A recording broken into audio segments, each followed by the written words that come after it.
Ultimate Challenger.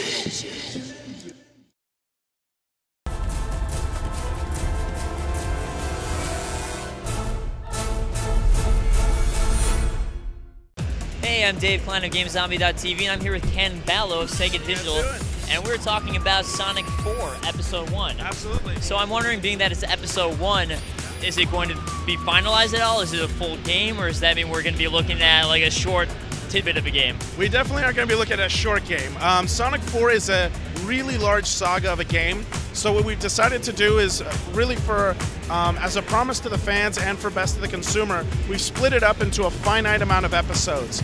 Each episode, though, is going to be a really meaty content. With Episode 1, you're going to get 4 zones, 4 acts per zone, 7 special stages, and a final zone, giving you a total of 24 levels. So that is a pretty good piece of content right there. If you had to compare it to the previous Sonic 1, 2, 3, what would you compare it to?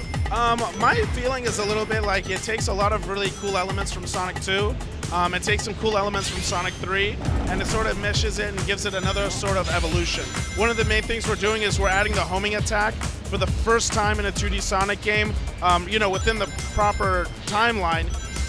It's funny, though, because originally when we announced that, fans we saw on the forums were like, no, you can't do that.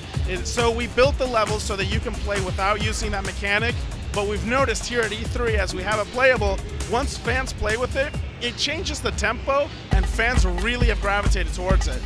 So, speaking of the fans, a lot of them freaked out about the graphics and the way you decided to make it 3D. Why did you decide to make that change, and are you confident in the change? We're very confident in the change. In fact, one of the things that most people don't know is that when Sonic was being created, it was actually designed to be the most CG experience you could.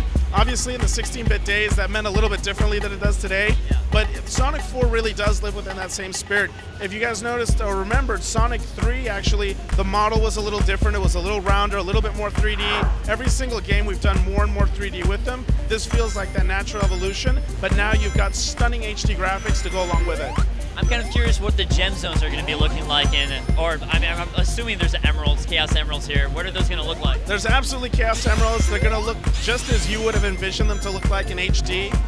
If you collect all 7, yes, you can turn into Super Sonic, and yes, there is an alternative ending if you get them, and that alternative ending is the cliffhanger into Episode 2.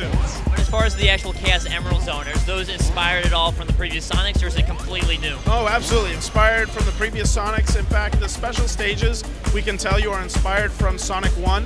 And the great thing about Sonic 4 is... A little bit of rotation. Yeah, in fact, actually, when you play it on the WiiWare, you rotate the Wiimote and the whole stage will rotate.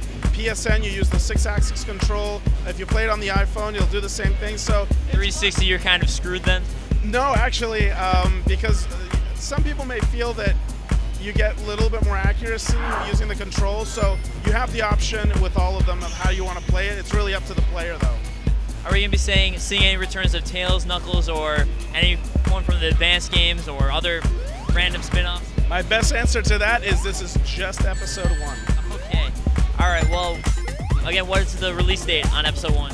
We're going to be releasing it this fall, obviously on all those consoles. And time-wise, you know, it's going to be a little different because the PSN updates and the WiiWare updates on different days, but we're going to try and get them as close together as possible. This is for the Genesis fans, and we're everywhere you want to be.